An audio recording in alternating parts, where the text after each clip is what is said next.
Welcome to the DC Muse University Industry webinar series. My name is Stephanie Lee. I am a professor in the chemistry department at NYU and affiliated faculty with the chemical and biomolecular engineering department. And today I will be the moderator of this session.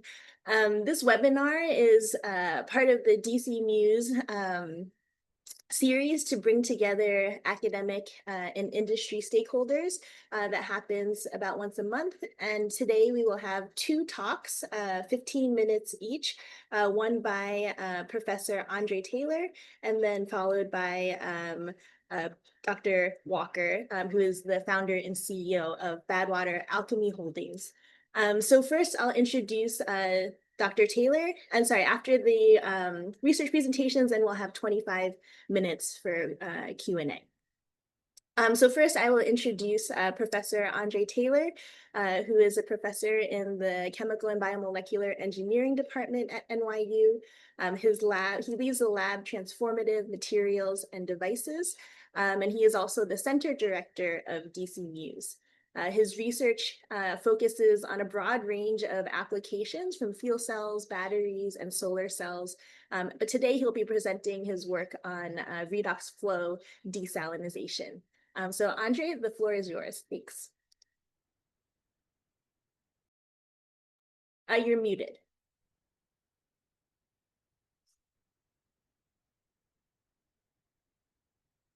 All right. Thank you so much for the introduction, Stephanie, and very excited to have everyone here. Let me pull up my slides real quick.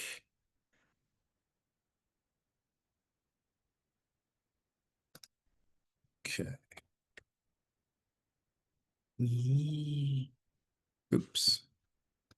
Wait a second. Sorry, when I open up my computer now, I have like a number of slides that are open. Let's see, here we go. All right, perfect.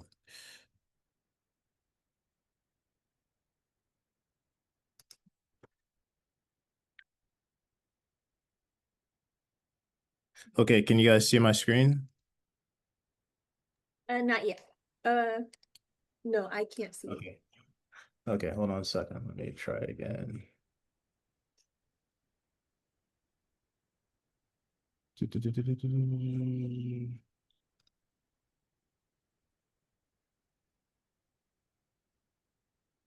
Wait 1 second.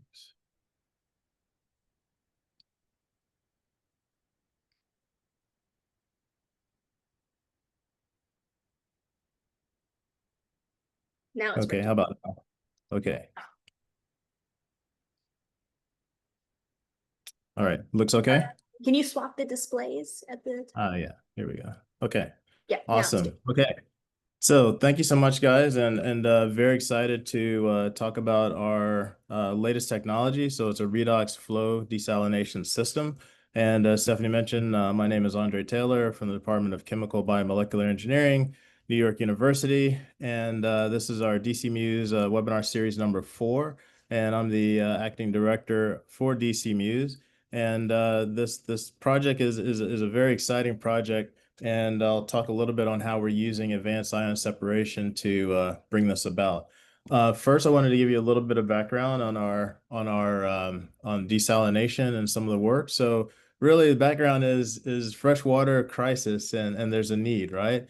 And if you look at global water, over the long run, there's been a steady increase in the demand for global water. So of course, as population is increasing, there needs to be more techniques in terms of how to mitigate this global water crisis.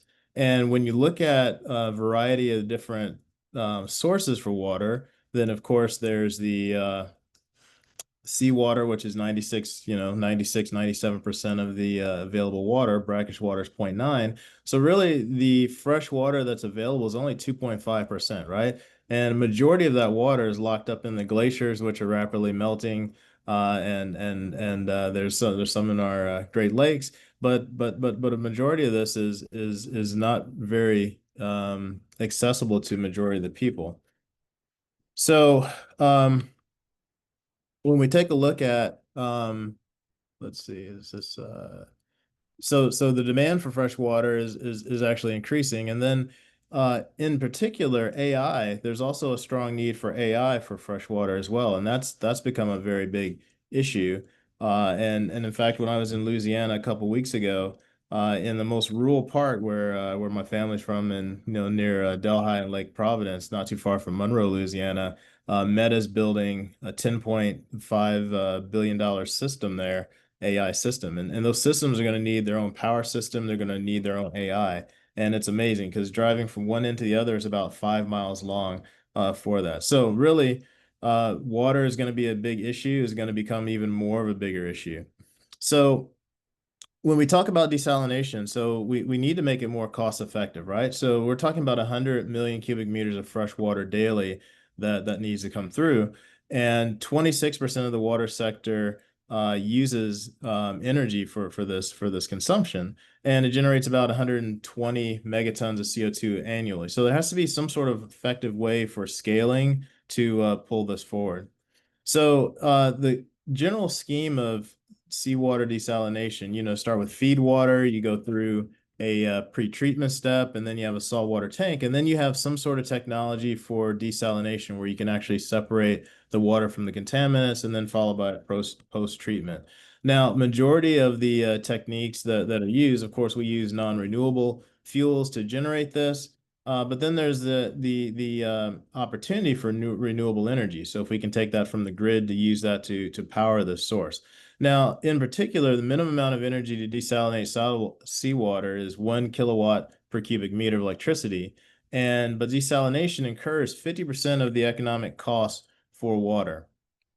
So we look at the global desalination capacity and the different technologies that are used for this.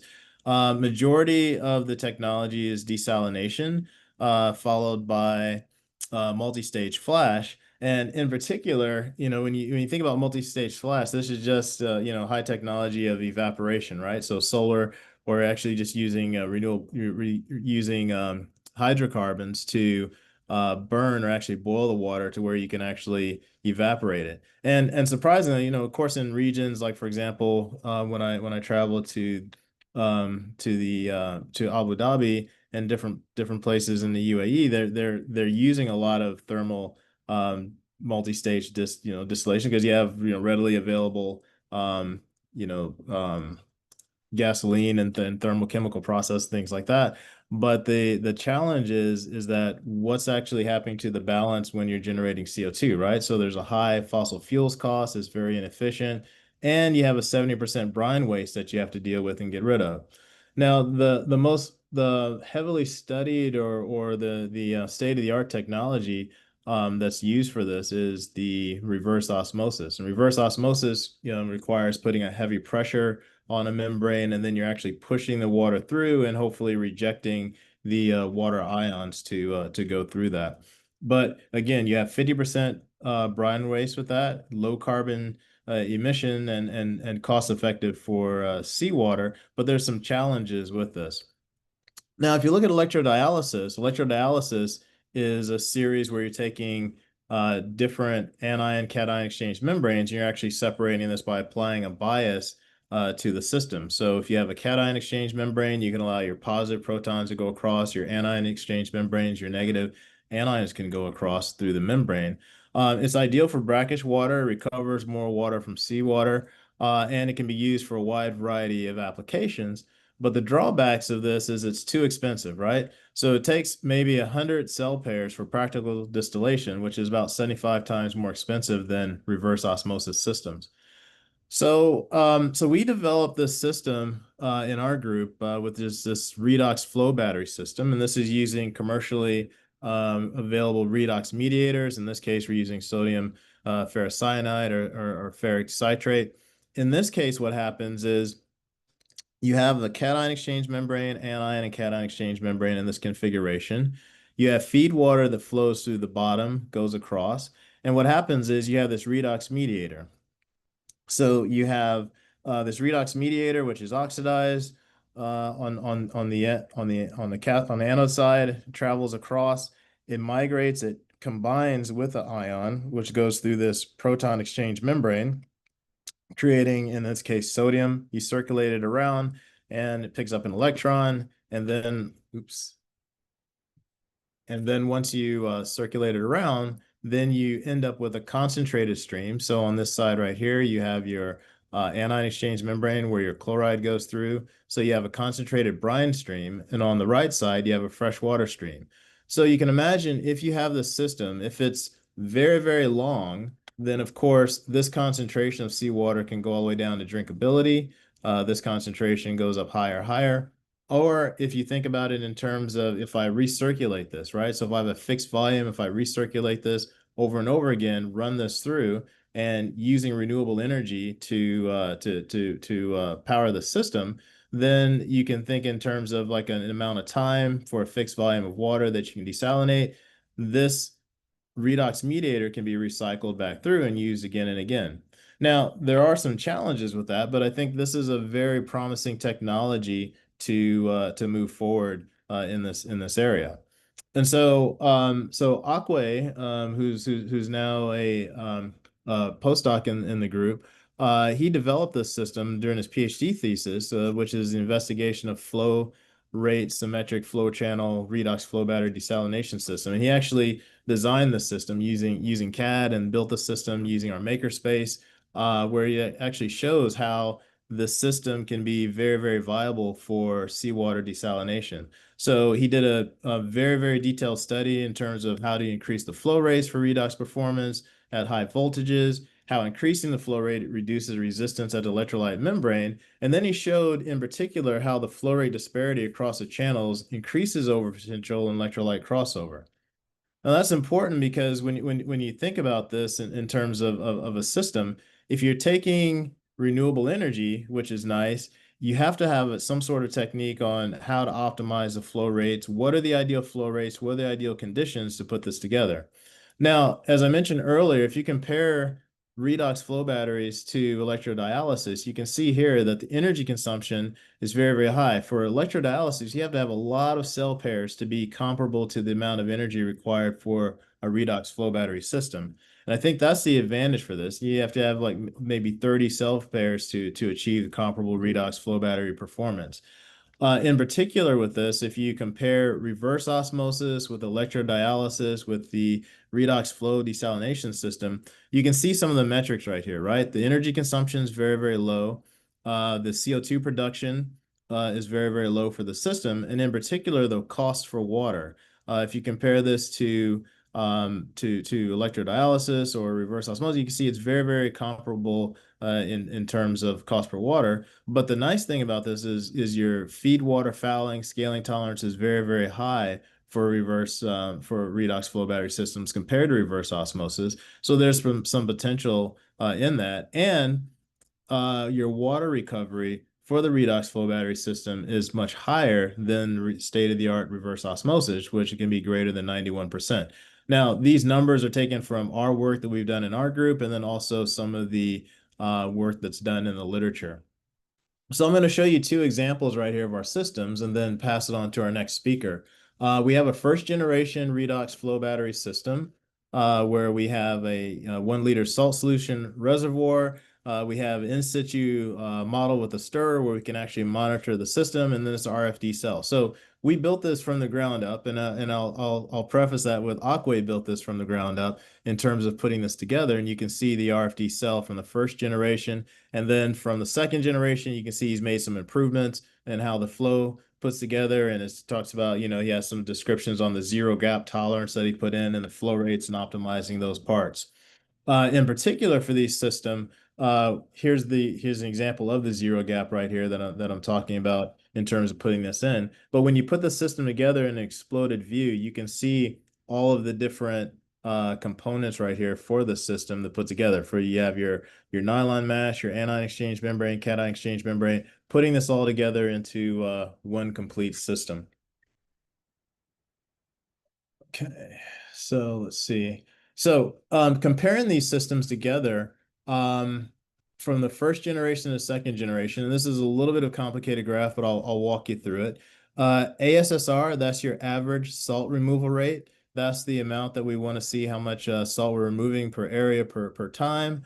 If you look on the right scale right here, this is your charge efficiency, which shows like how efficient this is from the charge that you're putting in. And then this E reactor, which is this red line right here, which is your energy for the reactor that you're consuming. Now, at a given flow rate, and this is at the same applied voltage. So if I'm applying a voltage of 0.8 volts at a given flow rate right here, let's say, for example, at 5, for this first generation, I get about 200 ASSR. If you look at the second generation of the same conditions at 5, you can see I can get almost an order of magnitude higher ASSR. So there's a lot of areas for improvement, which is exciting for this that we can put in and move forward on this. So I'm very excited to see what more we can do, and I think there's some opportunities. This is where I wanted to engage with the community because there's opportunities in terms of the materials, the membranes, the flow rates, the cell design, also in terms of the redox mediator itself and putting that in. So with that, I will conclude with some work that we're doing with the X Prize. And we made it to the next round for the X Prize, which is funded by the Mohammed bin Zayed Water Initiative. And so I'm very excited about that. This was us actually just a few weeks ago during the Climate Week here in New York. And so we've advanced. And so the whole idea is to build these systems, make them commercially available, and keep advancing through the system. With that, I was able to meet Badwater Alchemy, who's also working in the competition as well. And that concludes my part of the talk. Great, thank you so much, Andre. So we will hold questions for the Q&A session after Dr. Walker's talk. So as you think of questions, feel free to put them in the chat and then we'll get to them then. So our next speaker is Dr. Bill Walker from Badwater Alchemy Holdings.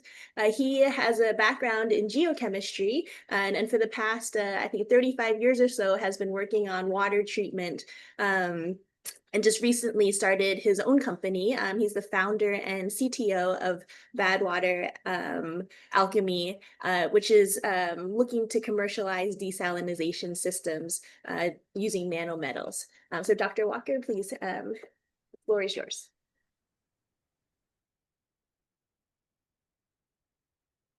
Sorry, you're muted.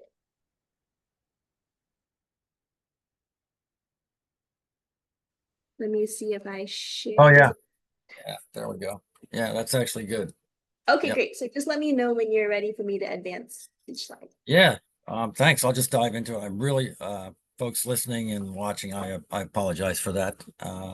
So try to get through this and let you know what we're up to. But yeah, we're also, as Andre mentioned, we're also working on desalination. We're doing it a little bit differently, more of a conventional, if you will, in the terms of adding chemicals to a solution and looking for removal of salt in that manner. Next slide, please. And what I want to kind of go through today is just some quick background on how we got to this point, what our desalination process looks like, and then a little bit on the nanoparticle media itself and what we think is going on in terms of salt uptake. We've also been running these reactors now for about 3 years, so we have quite a bit of data. So I just wanted to show some examples of some of our high salt removal rates. A little bit of a discussion at the end on our solids, which a lot of the people that have approached us about our technology have always been worried about solids and what we plan to do with those. So a lot of emphasis in our company right now is focused on solids, but as well as projected cost estimates, which are, if you have investment money, you all know that that's all they care about is cost estimates. So anyway, we won't say any more about that. So next slide, please. So just quickly, I discovered this process in 2010. As Stephanie mentioned earlier, my background is in geochemistry. My PhD was in geochemistry. My other degrees are in chem, but I spent a good 40 years in the mining industry building water treatment systems, typically at what's called legacy sites. And these are mining sites worldwide that have been closed. And when they're closed, they just flip the switch on the pumps and they walk away from any beneficiation that they're doing on site and leave all the equipment. And what happens, of course, when they flip the switch on the pumps is all that water that they used, that they were pumping out of the mines to keep it dry while they were being worked, flows back in. And all of a sudden, within about 5 or 10 years, depending on ambient groundwater flow, you're usually faced with some kind of a pretty nasty, depending on the ore deposit itself, you're going to be seeing typically an acidic flow of water coming out of the mines. And my job in a good part of my career was looking at ways of using media to have the water flow through, and as it flowed through media, different contaminants would be removed. Typically, we are always looking to adjust pH, remove metals, and at some point, somewhere around 2008, the regulatory agencies got very interested in osmotic pressure. A lot of these effluents started to empty into streams, and a lot of biologic life was wiped out because of it. And so they started to impose what they called osmotic pressure, which we know more commonly as TDS. And so TDS is real challenging. It was like, well, how do we get salt out of water? That's not going to be easy, especially the way we were approaching it, which is we don't have any infrastructure to work with. We have no electricity at all. So how do we possibly get salt out of water? And that's what got me thinking about, how can we do this in a really sort of a simple approach to salt removal? And that led to the discovery in 2010, where I had been working with nanoparticles and a lot of different nanomaterials, copper particles, zinc, iron primarily, looking at different size fractions, surface areas, and all sorts of different things, and trying to find anything that might work for salt removal. And I did find that I could get, depending on the initial salt level, we could get as much as 30% of the salt out. And as soon as I saw that, I realized, you might have something here. This is pretty impressive to see that much salt coming up. So I spent the next 9 years self-funding this operation, and just tried to get a better, really worked on two things. One was to improve the rate of the reaction, to get it go a lot faster. Initially, it would take about 2 to 3 weeks, sometimes 2 to 3 months for salt to be removed, and which in itself is not bad. For an example, in an agricultural application, it's actually fine. In the West, where they use impounded water and have a lot of salt in that water, you could add nanoparticles, and over 6 months, it could desalinate pretty well. So an application like that is maybe down the road. But at any rate, I was really interested in trying to find something that could move faster and obviously get to more than 30% removal. I've been kind of had 80% in my head as a kind of a number to shoot for in terms of removing salt. When I talk about salt, I'm really talking about sodium and chloride as well.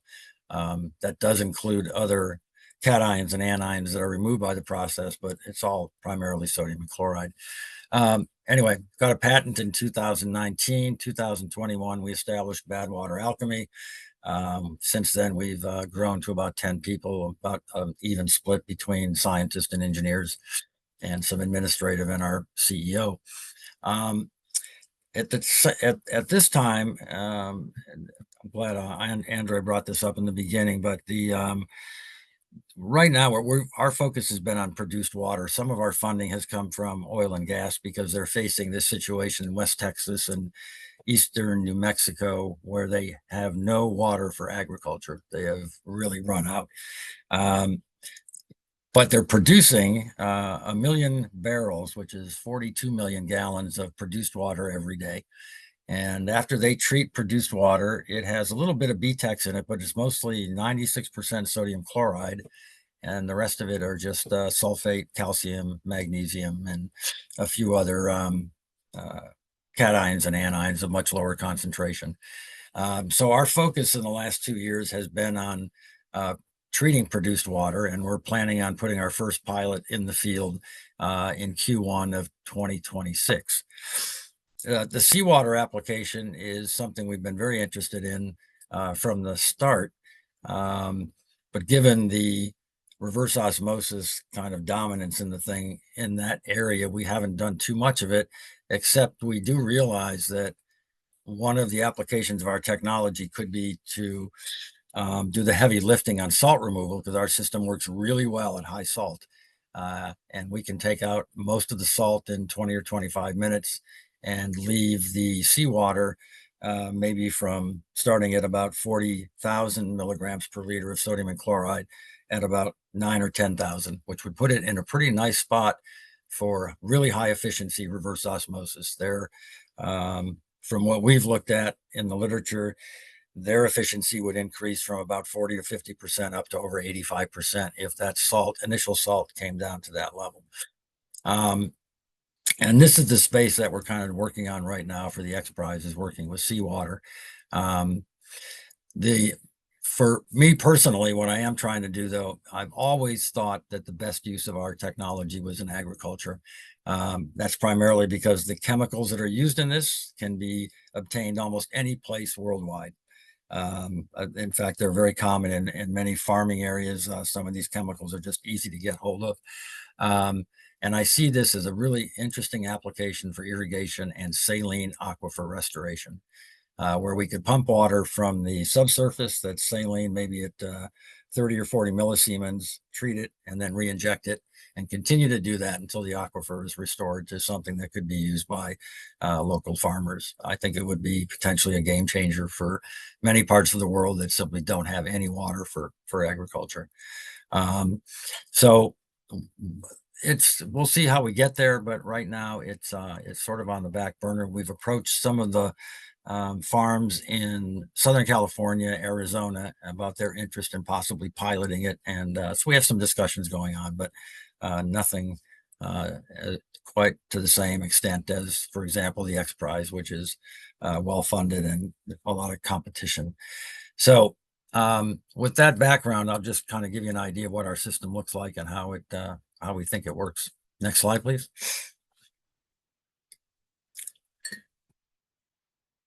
Sorry about this slide. I'm not going to be able to see much, but I have some photos in here, so it'll be a little bit easier as we go forward, but let me just describe it verbally. It's a very simple system. If you can just imagine a bunch of reactors in a series. We've used anything from 12 to 24-inch PVC at about 5 feet tall.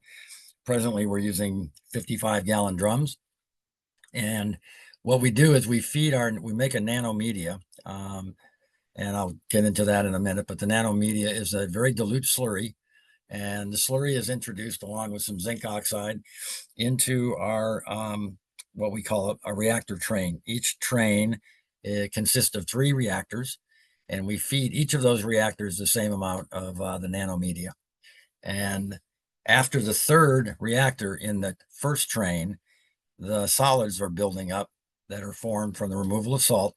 So we run that water into another vessel, and in that vessel we have potassium hydroxide to raise the pH up to about 8 to 8.3. And then we add a flocculant, and right now we're using a polyacrylamide, which is pretty common in the industry. And that bulks up all of these solids and they fall out. Most of our solids will fall out in about 15 to 20 seconds after we add the PAM, the polyacrylamide. And the clean water then is advanced to the next train, where there's another 3 reactors, and we repeat the process down the line until we get to the water quality that we are looking for. At this time, we're using about 9 reactors or 3 trains to bring the salt level of produced water down from about 130,000 milligrams per liter down to 25,000 milligrams per liter in 3 trains. Seawater, we expect to probably be able to do it in 2 trains. But I'm going to hold off a little bit on that discussion because there's a bit of interesting technology that we need to complete our system. So continuing with what we do, the solids themselves have to be separated and dealt with. So what we do is we take the solids that have been separated, as I described, with the potassium hydroxide and the PAM. We put those through a conical, what do you call it? Cone bottom tank, and it has a solenoid at the bottom. We open the solenoid when the tank fills, and we drop it into a dewatering bag. And the dewatering bag is just a passive means of removing mostly gravitational water that's in the solids. and we collect that and store it. And then the water that drains from the bag is run back in, because it's a higher salt content. It's run back into the front of the system, and it gets treated again. And we just keep repeating this process until we achieve the, like I said, the water quality that we're trying to get to. Now, the interesting thing about the system is that, like I said, we're very, very, very good at high salt. But when we get down to about 15 to 20,000 milligrams per liter, our system requires a lot of media to get any more salt removal from that. So we're looking for a conventional technology or a new technology to complete our system. For in the industry, we call it polishing. It would be our polishing unit at the end to get us to a water quality that would give us either a drinking water type quality or something that could be used for agriculture. And the nice thing about our system is we're not really adding anything except iron and a little bit of sulfate and a touch of zinc here and there. So there's not a lot in there that we're adding that contributes to any potential problems with regulatory agencies. And I really shouldn't say that, because I probably have just jinxed this process. The providing proof, I think, on nanoparticles introduced into the environment might be something that's going to be a real struggle. I know that other researchers have noted in the literature that they've had to do a lot of work to convince regulatory agencies that they are safe to introduce into the environment. So we're going to have to visit that when the time's appropriate. So that's the basics of our system. It's very simple. We use, like I said, we use different trains with different size reactors depending on different waters that we treat. But this is pretty much what we've been going with for the last 2 years. And it's the same system that we're going to do for the X Prize as we gear up for that starting next week. Next slide, please. Oh, we can skip this one. I just went over this. That was another terrible slide. Sorry about that. So this is what it looks like in the shop right now. This is what we're constructing. Really the same view, 55-gallon tanks. If you look at the first, let's see, I'm sure you can't see my cursor, but if you look at the picture on the left, this is a run that I started with last week. It was really just, we call it smoke and leak testing, just to make sure the electrical is all good and there's no leaks at the valves, etc. But we have a water tank that you can't see, a 3,000-gallon seawater tank that we made with its synthetic seawater. Making 3,000 gallons was interesting. And we pipe it overhead to that first blue tank on the right. That's where the water goes in. At the same time, the 3 pumps on the stands to the left of the first tank are the dosing pumps. They're just simple peristaltic pumps that deliver a small amount of the nanomedia. And the nanomedia is in the carboys sitting on the floor right in front of the pumps, that black fluid. And so we dose them all the same. We have done a lot of work on dosing to get to this point, but we have a lot more to do, because we're pretty sure we don't need to dose as much as we have used in the first train as we do in the second. So we've got work to do on that, but it's a real simple system. So that's what a train looks like. And then the middle picture is just kind of looking down the line. You can see the second train and the third train in the blue barrels beyond. And that conical tank that's elevated, that's where the separation process is going to work, where you pump the solids up there. We're awaiting the dewatering bags and the container that it comes in, and that'll sit right below that. And between the two, there'll be a solenoid valve on that conical tank to deliver the solids in there. And then the picture on the right is just another view of that. Next slide, please. So here's the, for us, we've been working on this. I've been particularly working on this for a long, long time, trying to figure out exactly what's going on in this media and why it's removing so much salt. As I note here, we've removed sodium and chloride, but we also take out metals, magnesium, calcium, and potassium. We take out about 50% of anything that shows up in there.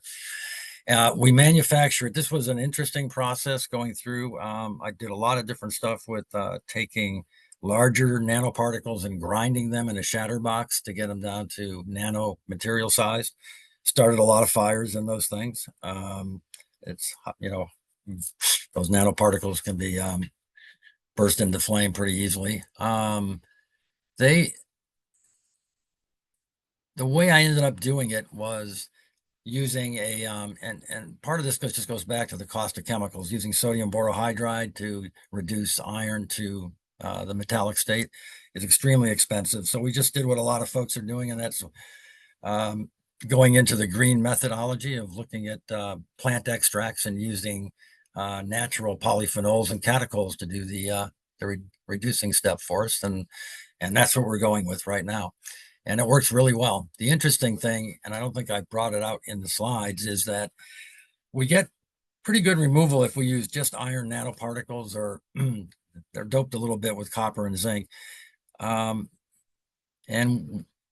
we don't get the same removal as we do when we add the organics we're using tea that we get from black tea. When we combine the two, we get almost 80% reduction versus about 30% with both of those components alone. And we have some ideas on what that means, but it's really interesting to note. But as far as what's going on, this is pretty well established that when you have these nanoparticles made from either purchased or made like we do with reduction with polyphenols, when you introduce it into salt water, chloride catalyzes the reaction of iron corrosion. And it starts a sequence of events that they refer to typically as green rust. And green rust is known to pick up chloride. And so we think that clearly it's some of what we're getting in our reactors is due to the green rust reactions. The reaction that so far we've noted is typically finished in about 25 to 35 minutes. It's pseudo first order with respect to sodium chloride concentration. We keep the pH from 3.9 to 7, and doesn't seem to matter too much where it goes in that range. But if we go above 7, then things don't work very well at all. And it works differently, but not to the same extent. We keep the ORP, oxidation reduction potential, is between minus 500 millivolts and plus 500 millivolts. And it's all done under pretty much anoxic conditions. We keep dissolved oxygen down below 0.1 milligram per liter. And we have had waters with higher oxygen coming in, but once we've added our media, we seem to pretty much scavenge all the oxygen out of it. So it seems to work just fine. Next slide, please. So here's one of the interesting things too, and people ask us all about this a lot. We're reporting that we remove as much as 50 grams of sodium chloride with less than a gram of zero valent iron added. And this is, pretty remarkable. I've always treated this, at least experimentally, as an adsorption reaction, where we're just looking at the adsorption of salt with an iron rust that is growing and polymerizing, and the surface area and the surface charge are increasing over time. And that's why it's taking up so much salt. I'm not so sure anymore. And I think that the energetics, as far as where's the energy come from this reaction, I'm pretty sure it's associated with the corrosion of iron. There is a lot of energy released from that. Some of that was just noted in Andre's talk this morning. And we think that there is some battery similarities between what we're seeing and doing in our reactors, sort of inadvertently, which is driving our reaction to remove as much salt as it does. But there's also another possibility for this too. The corrosion reactions typically will result in oxyhydroxides being formed. Some of these iron oxyhydroxides are tethered to the surface of the original nanoparticle, but some of them are also independent in solution and tend to form. And we're trying to figure out what conditions, what are called layered double hydroxides. And layered double hydroxides are what we call in geochemistry a brucite structure. And it's a structure wherein you have these sheets of alumina and silica, but in between is this interlayer space, and the interlayer space is really good at trapping things like chloride. There's another mineral called octagonate, which when it forms has sort of a tunnel-like appearance, and it's also capable of trapping chloride. And then the charge imbalance created by chloride adsorption is satisfied by the absorption of a counter ion on the surface of the mineral. So these are what we're looking at as probable species that are removing salt. But I just want to show one more thing that we're just getting into. Next slide, please. And just quickly, these are stability diagrams, just, pretty common geochemical approaches to looking at where your water quality might be able to tell you what mineral species could be forming. And if you look at the one on the right, there's that GR chloride, that's green rust chloride, and that's exactly where our water chemistry goes. We're right in there about pH 7, 8 at the highest, and up to about 0 on the EH scale. So we fit kind of right in there. Not exactly all the time, but it's generally in the region where those things are known to occur. Sort of indirect evidence of what we're talking about here. Next slide, please. This is the interlayer space I was talking about, a brucite structure. This is the side view. So here's one of the sheets on the top, the lower, and that interlayer space, the darker circle in there is chloride, and that's how it gets trapped in there along with hydroxide ions, etc. So depending on what the solution is composed of, you can get, a number of different anions adsorbed in this interlayer space. And let's see, next slide. And we can skip this one. Hi, Bill. Bill, I didn't want to. I appreciate the talk, but we wanted to give a few minutes for the discussion as well. Yep. So if you don't mind, if we can like wrap up, because we only have like 9 minutes. So we wanted to I try to can give do that. Absolutely. I was watching here, and I apologize for that. I got off track a little bit. Yep. This is the last. I think this is what I was talking about. This is a metal organic framework with the polyphenols, and we have observed these. I have a colleague working on this metal hydroxides at high pH, and he's observed these fluid-filled pores within his metal hydroxides.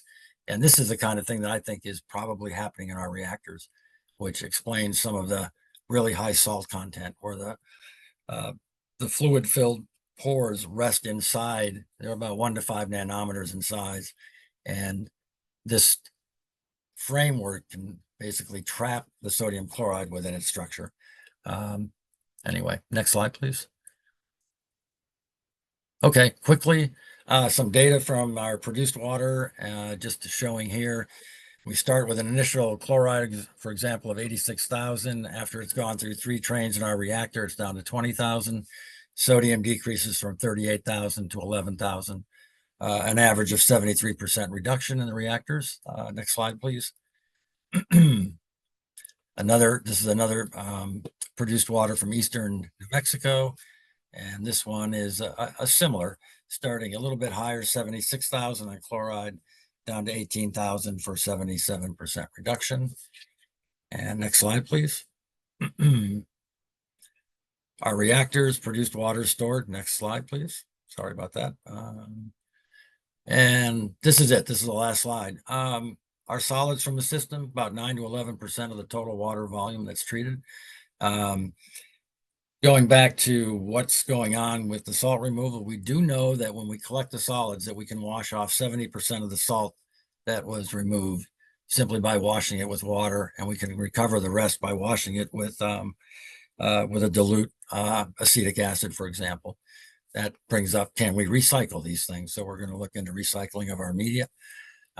Estimated CapEx for this system is really inexpensive, about 170,000 to 220,000.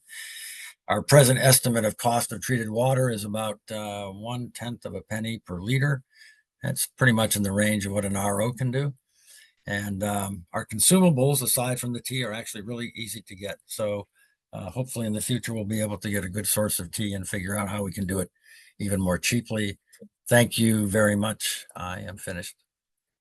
Great. Thank you so much, Dr. Walker. All right, so we are going to open the floor for questions. Let me see. I think. Okay, go ahead, Taeyang. You can unmute yourself. Okay, thank you so much. I have a question for Andrea. Just so you know, I'm Taeyong. I'm located also in New York State, but upstate New York. Just so you know, I'm glad that we are in the same state and working on the same topic. I have a question for your, you said you have competition for X Prize. Can you tell us a little bit more about that, especially regarding the challenge that you have to overcome maybe for the next several years, especially regarding seawater desalination, which is known to be not as effective in terms of using electrochemical separations versus membrane separation? Thank you. Yeah, sure thing. Yeah, thanks for the question, and glad to see you on board. And yeah, love to follow up and talk with you a little bit more. Yeah, so the X Prize, this is the largest prize for water, and I guess they've given that, as you may know, there's been several X Prize competitions. You know, everything from solar to other applications. And this X Prize, the charge is to build a bigger and bigger system. So we made it through the first round, the qualifying round, and there was prize money that was involved with that.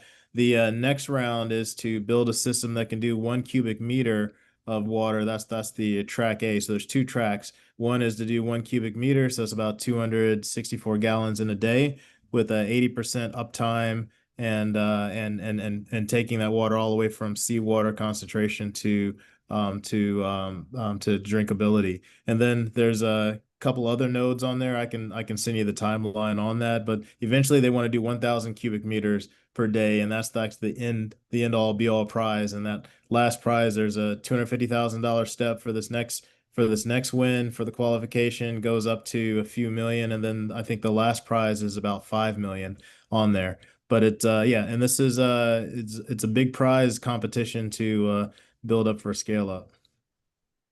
Thank you.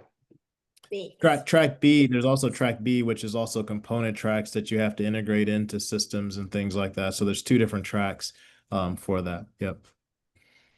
Hi, how's it going? I think, I can't. oh, Edward, do you want to say something? Yeah, how's it going? Sorry, I couldn't figure out how to do the raise hand button, but I was listening in on your call, and I noticed that you guys were talking about how there was sort of a bottleneck in terms of your in terms of being able to source NABH4 for the system. Is that correct?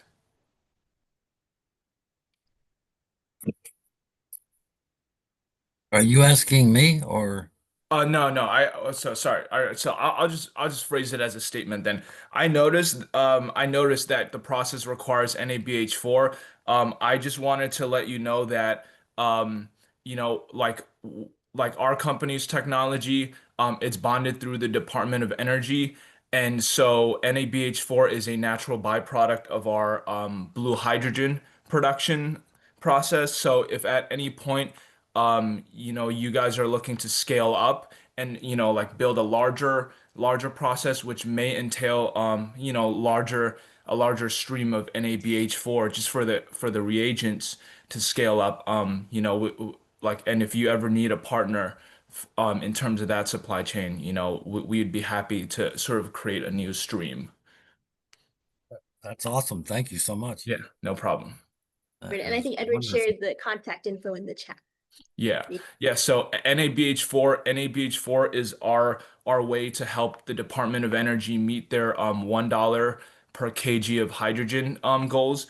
Everyone's talking about like pink hydrogen, blue hydrogen, geologic hydrogen. We're the last piece to fit that. We do solid hydrogen. So down the road, I think this would be a great new fit. Thank you. That's wonderful. Yeah. Partha? Yes. Hi, my question is for Bill Walker. And so I'm from ExxonMobil, and I'm curious about your water desalination. Are you able to also remove significant quantities of lithium in your experiments, or does the lithium chloride stay in water? Good question. Yes, we've started looking at lithium a few months ago. We have two produced waters that you may know about that we've been working on over the last 2 years. One of which is very low in lithium, less than 2 milligrams per liter. I think the other one is higher at maybe, I have data within my reach, but I better not do it. I've had a hard time getting things up today. Let's say it's probably up around 100 milligrams per liter. The last lab assay that we received on the lithium suggested that we could only remove about 20% into our solids, suggesting that most of it stays in the water. So that could be useful because it could be trapped upstream or downstream of our reactors, but it's not partitioning into the solids like we thought it would, because I'm not sure our solids are going to be necessarily easy to extract anything from. The whole idea of harvesting other metals from the solids and even upstream of it before it goes into the reactors is something that we've just started really looking into. But it's a great question. I wish I could give you more, but right now I can tell you that we're not removing very much in the solids. Okay, thank you. Sure, thank you. Great, thanks so much. I think we're coming right up on 12 p.m. So I think we will conclude our webinar. Andre, did you want to say any closing remarks? So thank you everyone for taking time out of your busy schedule to be available. Special thanks to you, Stephanie, for moderating, and for Bill for you coming on board and taking time to be a part of this. And this series is part of 4. This is number 4. So we have 3 more if you want to look on YouTube. If you look on our website, dc-muse.org, and you can see our previous webinars that we have.